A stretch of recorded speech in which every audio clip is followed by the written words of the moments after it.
ਨਾਜ਼ਰੀਨ, ਪੰਜਾਬ ਹੁਕੂਮਤ ਤੇ ਜਹਾਜ਼ ਨੂੰ ਲੈ ਕੇ ਬੜੀ ਤਨਕੀਦ ਹੋ ਰਹੀ ਹੈ। ਪੰਜਾਬ ਅਸੈਂਬਲੀ ਦੇ ਵਿੱਚ ਅਪੋਜੀਸ਼ਨ ਨੇ ਮਾਈਕ ਦੇ ਉੱਤੇ ਕਾਗਜ਼ ਦੇ ਜਹਾਜ਼ ਵੀ ਲਾਤੇ, ਤਨਕੀਦ ਹੋਈ। ਹੁਣ ਵਜ਼ੀਰ ਇਤਲਾਤ ਜਿਹੜੇ ਉਹਨਾਂ ਨੇ ਵੀ ਬਿਆਨ ਦਿੱਤਾ ਹੈ ਕਿ ਜੀ ਇਹਦੇ 'ਤੇ ਜਿਹੜੀ ਸੋਸ਼ਲ ਮੀਡੀਆ ਦੇ ਉੱਤੇ ਜਿਸ ਕਿਸਮ ਦੀ ਤਨਕੀਦ ਚੱਲ ਰਹੀ ਹੈ ਉਹ ਉਹਦੇ 'ਤੇ ਉਹਨਾਂ ਨੇ ਅਫਸੋਸ ਦਾ ਇਜ਼ਹਾਰ ਕੀਤਾ ਹੈ। ਔਰ ਇਸ ਤੋਂ ਪਹਿਲੇ ਮਰੀਮ ਔਰੰਗਜ਼ੇਬ ਸਾਹਿਬਾ ਨੇ ਵੀ ਕਿਹਾ ਸੀ ਕਿ ਜੀ ਮੀਡੀਆ ਜਿਹੜਾ ਉਹਨੂੰ ਵੀ ਇਹਦੇ 'ਚ ਆਪਣਾ ਰੋਲ ਪਲੇ ਕਰਨਾ ਚਾਹੀਦਾ ਕਿ ਸੋਸ਼ਲ ਮੀਡੀਆ 'ਤੇ ਜਿਸ ਕਿਸਮ ਦੀ ਤਨਕੀਦ ਹੋ ਰਹੀ ਹੈ ਇਹਨੂੰ ਕੰਡੈਮ ਕਰਨਾ ਚਾਹੀਦਾ। ਸ਼ੋਇਬ ਸਾਹਿਬ ਵੱਲ ਚੱਲਦੇ ਹਾਂ। ਸ਼ੋਇਬ ਸਾਹਿਬ,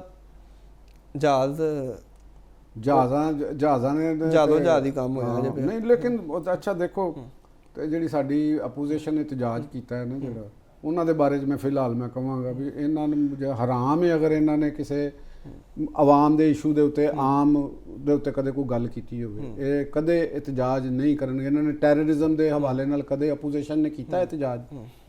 ਸਾਡੇ ਇੰਨੇ ਸ਼ਹਾਦਤਾਂ ਹੋ ਰਹੀਆਂ ਨੇ ਸਾਡੇ ਇਸ ਇਹਦੇ ਅੰਦਰ, ਤੇ ਇਹਨਾਂ ਨੇ ਪੇਸ਼ ਕਰ ਰਹੇ ਨਹੀਂ ਅਪੋਜੀਸ਼ਨ ਹੈ। ਮੈਂ ਅਪੋਜੀਸ਼ਨ ਦੀ ਗੱਲ ਕਰ ਰਿਹਾ ਹਾਂ। ਉਹ ਹੁਣ ਤੇ ਬੜੇ ਕਾਗਜ਼ਾਂ ਦੇ ਜਹਾਜ਼ ਬਣਾ ਕੇ ਸੁੱਟੀ ਜਾ ਰਹੇ ਨੇ, ਜਿਵੇਂ ਬੱਚੇ ਤੁਸੀਂ ਖੇਡ ਬਣਾਈ ਹੈ। ਤੇ ਤੁਸੀਂ ਉੱਥੇ ਜਿਹੜਾ ਐਡਾ ਵੱਡਾ ਪਾਕਿਸਤਾਨ ਦਾ ਇਸ਼ੂ ਹੈ ਟੈਰਰਿਜ਼ਮ ਦਾ, ਤੁਸੀਂ ਉਹਦੇ ਉੱਤੇ ਕਦੇ ਕੋਈ ਗੱਲ ਕੀਤੀ ਹੈ? ਅਪੋਜੀਸ਼ਨ ਵਾਲੇ ਦੀ ਮੈਂ ਗੱਲ ਕਰ ਰਿਹਾ ਹਾਂ। ਬੜੇ ਘੱਟ ਇਹ ਚੀਜ਼ਾਂ ਨੇ। ਤੁਹਾਨੂੰ ਜਹਾਜ਼ ਦੇ ਉੱਤੇ ਕਿਉਂਕਿ ਬੜਾ ਆਸਾਨ ਹੈ ਬੋਲਣਾ, ਉਹਦੇ ਤੇ ਬੋਲਣਾ ਬਹੁਤ ਆਸਾਨ ਹੈ, ਕੋਈ ਕਿਸੇ ਕਿਸਮ ਦਾ ਮਸਲਾ ਨਹੀਂ ਹੈਗਾ। ਤੇ ਜਿੱਥੇ ਤੁਹਾਡੇ ਵਾਸਤੇ ਜਿੱਥੇ ਤੁਹਾਨੂੰ ਬੋਲਣਾ ਚਾਹੀਦਾ, ਜਿੱਥੇ ਤੁਹਾਨੂੰ ਪਾਕ ਫੌਜ ਦੇ ਨਾਲ ਯਕਜਹਿਤੀ ਕਰਨੀ ਚਾਹੀਦੀ ਹੈ, ਟੈਰਰਿਜ਼ਮ ਦੇ ਖਿਲਾਫ ਤੁਹਾਨੂੰ ਆਪਣਾ ਚੱਲਣਾ ਚਾਹੀਦਾ, ਆਪਣੀ ਪਾਰਟੀ ਦੀ ਲੀਡਰਸ਼ਿਪ ਦੇ ਉੱਤੇ ਦਬਾਅ ਵਧਾਉਣਾ ਚਾਹੀਦਾ ਕਿ ਜਨਾਬ ਟੈਰਰਿਜ਼ਮ ਦੇ ਉੱਤੇ ਇੱਕ ਮੌਕਫ ਲਵੋ। ਤੁਸੀਂ ਇਹ ਕੀ ਵੀ ਗੱਲ ਪੇ ਕਰਦੇ ਹੋ ਕਿ ਤੁਹਾਡਾ ਇੱਕ ਸੂਬਾ ਜਿੱਥੇ ਤੁਹਾਡੀ ਗੌਰਮੈਂਟ ਹੈ ਉਹ ਖੁੱਲ੍ਹਾ ਟੈਰਰਿਸਟਾਂ ਦੇ ਨਾਲ ਚੱਲਦੀ ਪਈ, ਤੇ ਤੁਸੀਂ ਇੱਥੇ ਜਹਾਜ਼ਾਂ ਕਾਗਜ਼ ਦੇ ਜਹਾਜ਼ ਉਡਾ ਰਹੇ ਹੋ।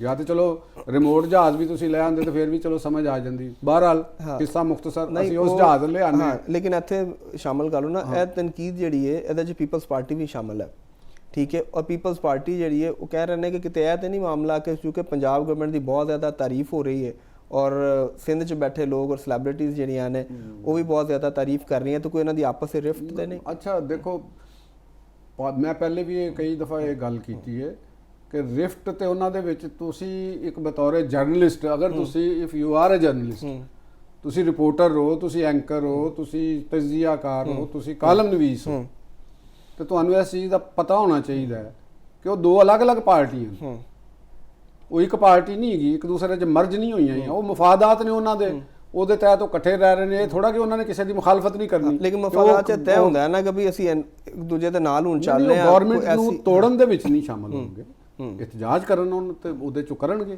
ਦੇਖੋ ਜਿੱਥੇ ਉਹਨਾਂ ਨੂੰ ਪੁਆਇੰਟ ਸਕੋਰਿੰਗ ਮਿਲੇਗੀ, ਆਪਣੀ ਪਾਰਟੀ ਦੀ ਮਿਲੇਗੀ, ਉਹ ਕਰਨਗੇ। ਤੇ ਉਹਨਾਂ ਨੇ ਅਸੈਂਬਲੀ 'ਚ ਪੁਆਇੰਟ ਸਕੋਰਿੰਗ ਕੀਤੀ, ਜਿਵੇਂ ਅਪੋਜੀਸ਼ਨ ਵੀ ਪੁਆਇੰਟ ਸਕੋਰਿੰਗ ਕਰ ਰਹੀ। ਹੁਣ ਰਹਿ ਗਈ ਜਹਾਜ਼ ਦੀ ਗੱਲ ਔਰ ਕੰਪੇਨ ਦੀ ਗੱਲ।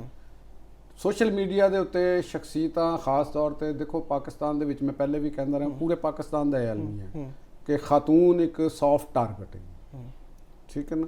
ਚਾਹੇ ਉਹ ਵਜ਼ੀਰ ਆਲਾ ਹੈ, ਚਾਹੇ ਉਹ ਵਜ਼ੀਰ ਆਜ਼ਮ ਹੈ, ਚਾਹੇ ਉਹ ਕੋਈ ਪ੍ਰੋਫੈਸਰ ਹੈ, ਚਾਹੇ ਉਹ ਕਿਸੇ ਜਗ੍ਹਾ ਕੰਮ ਕਰ ਰਹੀ, ਕਿਸੇ ਜਗ੍ਹਾ ਵੀ ਕੰਮ ਕਰ, ਉਹਦੇ ਬਤੌਰੇ ਖਾਤੂਨ ਹੋਣ ਦੀ ਵਜ੍ਹਾ ਦੇ ਨਾਲ ਵੀ ਉਹਨੂੰ ਬਹੁਤ ਸਾਰੇ ਮਸਾਇਲ ਨੇ। ਹੁਣ ਤੁਸੀਂ ਐਨਜੀ ਮੋਹਤਰਮਾ ਮਰੀਮ ਨਵਾਜ਼ ਸਾਹਿਬਾ ਨੇ ਜਾਂ ਉਹਨਾਂ ਦੀ ਮਿਨਿਸਟਰਸ ਨੇ, ਬਜਾਏ ਇਸ ਤੇ ਕਿ ਸਾਡੇ ਜਿਹੜੇ ਐਂਕਰ ਨੇ ਟੀਵੀ ਦੇ, ਅਪੋਜੀਸ਼ਨ ਦੇ ਲੋਕ ਨੇ ਜਾਂ ਕਿ ਉਹ ਪੰਜਾਬ ਨੂੰ ਇੱਕ ਕ੍ਰੈਡਿਟ ਦੇਣ ਕਿ ਉਹਨਾਂ ਨੇ ਆਪਣੀ ਬਹੂ ਬੇਟੀਆਂ ਨੂੰ ਇਸ ਵੱਡੇ ਆਪਣੀ ਕਿਆਦਤ ਦੇ ਵਾਸਤੇ ਤਿਆਰ ਕੀਤਾ, ਇਹਦੀ ਬਜਾਏ ਸੋਸ਼ਲ ਮੀਡੀਆ ਤੇ ਨੋ ਡਾਊਟ ਜਿਸ ਕਿਸਮ ਦੀ ਗਲੀਜ਼ ਅੰਦਾਜ਼ ਵਿੱਚ ਉਹਨਾਂ ਨੇ ਕੰਪੇਨ ਕੀਤੀ ਹੈ, ਜਿਹੜੇ ਵੀ ਲੋਕ ਹੈਗੇ ਨੇ, ਮੈਂ ਕਿਸੇ ਦਾ ਨਾਮ ਨਹੀਂ ਲਵਾਂਗਾ, ਤੇ ਜਾਂ ਤੇ ਉਹਨਾਂ ਦੇ ਆਪਣੇ ਘਰਾਂ ਦੇ ਵਿੱਚ ਮਾਵਾਂ ਭੈਣਾਂ ਨਹੀਂ ਹੈ, ਠੀਕ ਹੈ।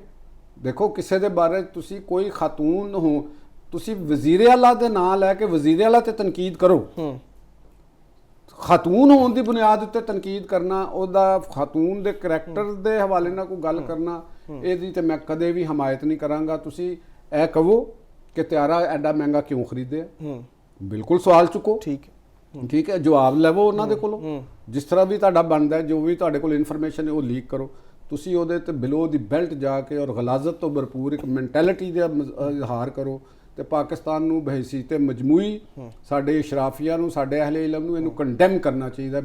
ਕੋਈ ਵੀ ਹੋਵੇ, ਚਾਹੇ ਈਵਨ ਕੋਈ ਬੰਦਾ ਵੀ ਹੋਵੇ, ਉਹਦੇ ਬਾਰੇ 'ਚ ਵੀ ਤੁਸੀਂ ਗਲਤ ਤਰੀਕੇ ਦੇ ਨਾਲ ਕੋਈ ਇਹੋ ਜਿਹੀ ਕਮੈਂਟ ਨਹੀਂ ਕਰਨਾ ਚਾਹੀਦਾ। ਇਹਨਾਂ ਲੋਕਾਂ ਨੇ ਬਦਕਿਸਮਤੀ ਪਾਕਿਸਤਾਨ ਦੇ ਵਿੱਚ ਇੱਕ ਐਸੀ ਕਰੀਡ ਪੈਦਾ ਹੋ ਗਈ ਜਿਹੜੀ ਇੰਤਹਾਈ ਬਦਤਮੀਜ਼, ਅਵਲ ਦਰਜੇ ਦੀ, ਔਰ ਈਵਨ ਪੈਂਟ ਕੋਟ ਪਾਏ, ਟਾਈਆਂ ਲਾਈਆਂ ਤੇ ਜ਼ੇਨ ਇੰਨਾ ਗੰਦਾ ਕਿ ਇਨਸਾਨ ਦਿਲ ਕਰਦਾ ਕਿ ਇਹਨੂੰ ਚਪੇੜਾ ਮਾਰੇ ਫੜ ਕੇ।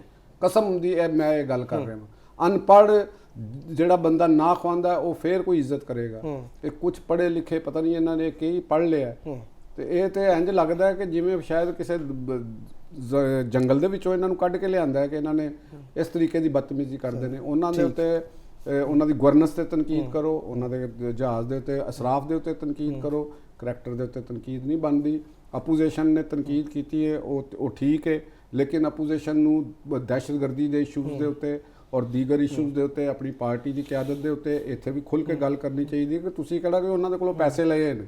ਠੀਕ ਹੋ ਗਿਆ ਜੋਏ ਸਾਹਿਬ, ਮੇਰਾ ਇਹਦੇ ਚ ਮੌਕਫ ਹੈ ਜੀ। ਨਹੀਂ ਤੁਹਾਡਾ ਮੈਨੂੰ ਪਤਾ ਕੋਈ ਨਹੀਂ, ਜੋ ਨਹੀਂ, ਤੁਸੀਂ ਠੀਕ ਦਿਲ ਹੈ। ਚ ਕੀ ਕਰ ਅੱਛਾ ਠੀਕ ਕਰ ਰਹੇ ਹੋ, ਤਾਇਦ ਕਰ ਰਹੇ ਹੋ ਕਿ ਨਹੀਂ ਕਰ ਰਹੇ? ਇਸ ਮਾਮਲੇ ਤੇ ਤਾਇਦ ਕਰ ਰਹੇ ਹੋ, ਕਰੈਕਟਰ ਅਸੈਸੀਨੇਸ਼ਨ ਜਿਹੜੀ ਨਹੀਂ ਹੋਣੀ ਚਾਹੀਦੀ ਬਸ ਇਹ ਕਰ ਰਹੇ ਆ। ਤੇ ਬਾਕੀ ਜਿਹੜੇ ਪਰਫਾਰਮੈਂਸ ਔਰ ਗਵਰਨੈਂਸ ਤੇ ਤਨਕੀਦ ਹੋਣੀ ਚਾਹੀਦੀ। ਜੋ ਕੋਈ ਮੈਸੇਜ ਮੈਂ ਜਾਣ ਲੱਗਿਆ ਇੱਕ ਮੈਸੇਜ ਆਪਣੇ ਘਰ ਦੇ ਦੇਖਣ ਵਾਲਿਆਂ ਨੂੰ ਦੇਣਾ ਚਾਹਾਂਗਾ ਕਿ ਦੇਖੋ रमज़ान का महीना है और इस वक्त सब्जियां आलू प्याज ये चीज़ा बहुत रेट थले ने। किसान दे इशूज़ एक अलग रह गए, किसान नाल ज़्यादती हुई और वो बेचारा परेशान है, वो एक अलग गल है। लेकिन साढ़े जिहड़े ताजर हज़रात ने, चिप्स बनाने वाले ने, समोसे बनाने वाले ने, इन्हां नूं रहम नहीं आया, इन्हां दे दिल च रहम नहीं आया कि यार असी भी कोई चीज़ सस्ती कर लईए।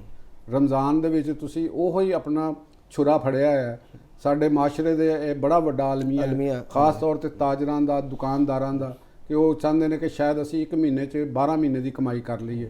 यह तर्ज अमल इंतहाई गलत है।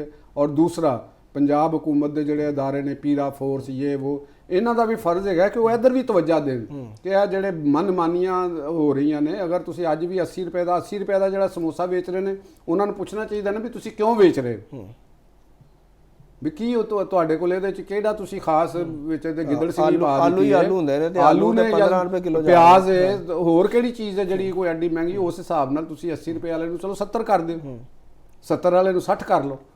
ਤੁਹਾਨੂੰ ਮਤਲਬ ਇਸ ਚੀਜ਼ ਦਾ। ਔਰ ਈਵਨ ਜਿਹੜੇ ਵੱਡੇ ਬ੍ਰਾਂਡ ਨੇ ਉਹਨਾਂ ਨੇ ਵੀ ਕੁਝ ਨਹੀਂ ਕੀਤਾ, ਉਹ ਵੀ ਉਸੇ ਤਰ੍ਹਾਂ ਲੁੱਟਮਾਰ ਉਹਨਾਂ ਦੀ ਉਹ ਜਾਰੀ ਹੈ। ਤੇ ਇਹ ਕੋਈ ਖੁਦਾਰਾ ਥੋੜਾ ਜਿਹਾ ਆਪਣੇ ਆਪ ਨੂੰ ਵੀ ਇਨਸਾਨੀਅਤ ਵੀ ਹੁੰਦੀ ਹੈ। ਤਾਂ ਮੁਨਾਫਾ ਕਮਾਣਾ ਤਾਜਰ ਦਾ ਹੱਕ ਹੈ, लेकिन लुटमार करना ये ताजर दा ना इखलाकी हक है, ना उहदा कोई कानूनी इस हवाले दे नाल हक बनदा। ते तुसी लोकां दे नाल रमज़ान दे तकद्दस नूं तुहाडा भी काम है सामने रखना। और पीरा फोर्सिस और जिहड़ियां दूसरियां जिहड़ियां अदारे ने सरकार दे, वो इस हवाले नाल भी एक अपनी ड्यूटी नूं सामने रखन। और गवर्नमेंट ऑफ पंजाब नूं, मोहतरमा मरीम नवाज साहबा नूं इस दे उत्ते भी कोई ना कोई पॉलिसी अनाउंस करनी चाहिए कि जिहड़ियां खाण पीण दीयां चीज़ां ने, ਇਹਨਾਂ ਨੂੰ ਜਿਹੜੀਆਂ ਆਇਲ ਦੇ ਵਿੱਚ ਤਲੀਆਂ ਜਾ ਰਹੀਆਂ ਨੇ, ਰਮਜ਼ਾਨ ਦੇ ਵਿੱਚ ਕਮ ਸੇ ਕਮ ਇਹਨਾਂ ਦੇ ਰੇਟ ਥੱਲੇ ਆ ਜਾਣ। ਠੀਕ ਹੋ ਗਿਆ ਚੋਏ ਸਾਹਿਬ।